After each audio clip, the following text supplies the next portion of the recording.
Cyber security tu satu proses untuk melindungi komputer, handphone, perhati mudah alih dan juga data dan maklumat sesebuah perniagaan tu daripada serangan digital ataupun disalahgunakan oleh individu yang tidak bertanggungjawab.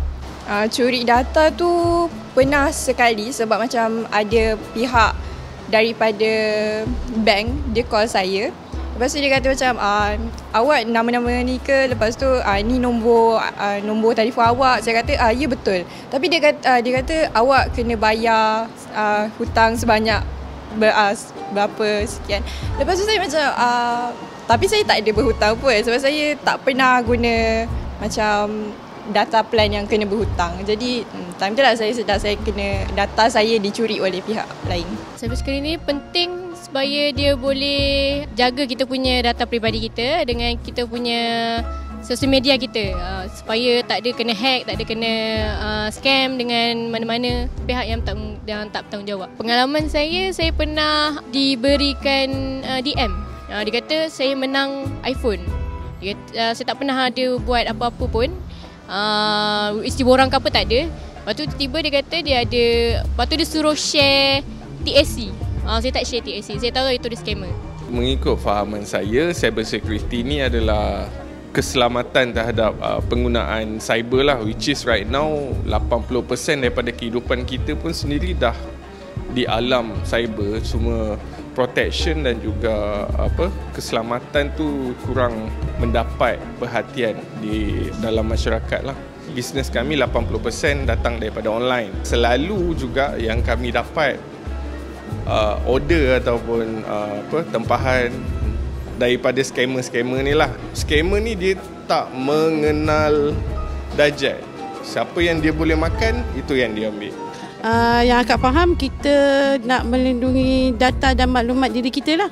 Akak pernah kena scam. Pagi-pagi semua family dah call pasal ada scam telefon dia orang, minta duit, minta bank in duit, bagi nombor akaun. Akak rasa mungkin daripada Facebook atau Instagram sebab gambar yang diorang bagi dekat family tu gambar daripada Facebook. Diorang macam bagi tahu hai dengan gambar kakak, tukar nombor telefon, diorang kata. Yang dia telefon tu ialah adik-beradik terdekat, jadi kita dapat trace cepat lah. Mungkin dalam masa setengah jam macam tu kita dah dapat trace dah. Itu adalah scammer. Kalau kita dekat online kan, kita exposed to a lot of things that surroundings daripada orang. Kita tak tahu apa yang orang akan buat kepada kita. So cyber security ni dia untuk tolong kita melindungi diri kita daripada benda-benda yang tak sepatutnya terkeluar daripada kita punya privacy. Jangan expose diri kita dekat internet. Contohnya kalau kita pegang credit card ke apa kan, debit card, kita janganlah ambil gambar macam ni, lepas tu kita send dekat internet kan, dia macam orang boleh ambil. Lepas tu kita tak tahu orang punya intentions, walaupun tu kawan-kawan kita ke, janganlah send dekat orang lain.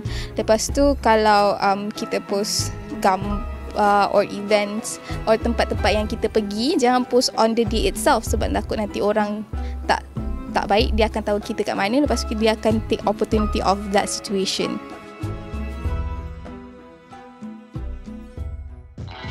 Bila kita bercakap tentang fungsi keselamatan cyber, tak lain tak bukan adalah tujuannya untuk kita menjaga keselamatan data kita lah.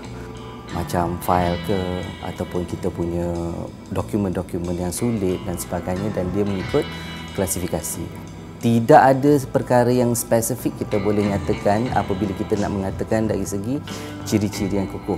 Penggunaan kata laluan yang kuat, Virtual Private Network VPN, apabila kita nak akses kepada office ataupun dokumen-dokumen tertentu yang sulit contohnya.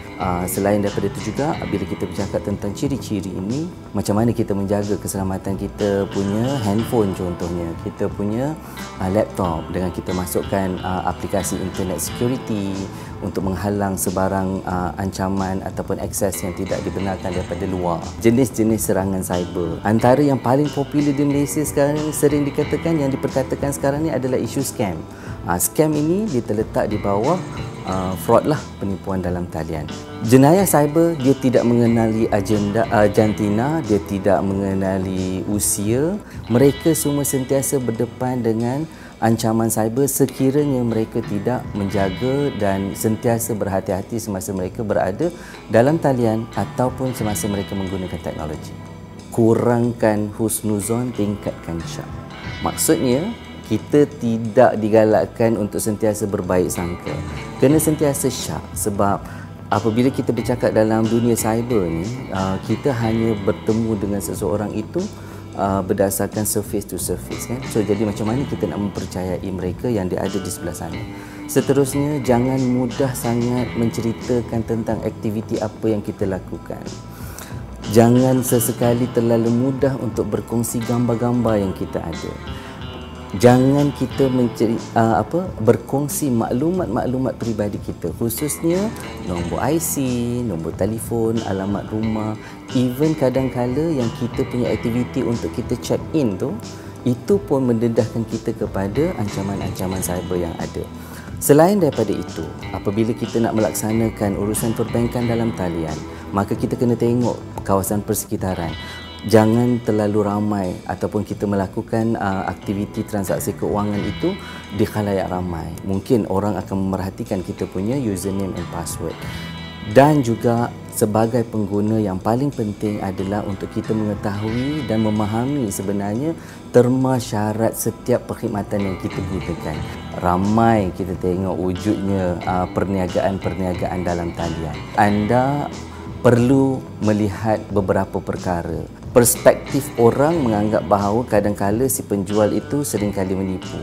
Tetapi ada kalanya juga pembeli akan juga menipu kepada penjual. Kadang-kala orang cakap dia dah bayar, dia dah transfer duit. Resit itu pun orang boleh edit. Sekiranya anda menjadi mangsa, buat laporan polis. Kumpulkan segala bukti-bukti yang ada. Tak kisahlah dari segi bentuk digital ke ataupun voice recorder ke, yang asalkan dia boleh menyokong kepada pelaporan yang dibuat. Kita juga galakkan pengguna untuk melaporkan sebarang insiden cyber kepada platform-platform yang terlibat. Anda juga boleh laporkan kepada kami melalui perkhidmatan Cyber 999. Boleh datang sendiri ke pejabat kami di Menara Cyber Access di Cyberjaya.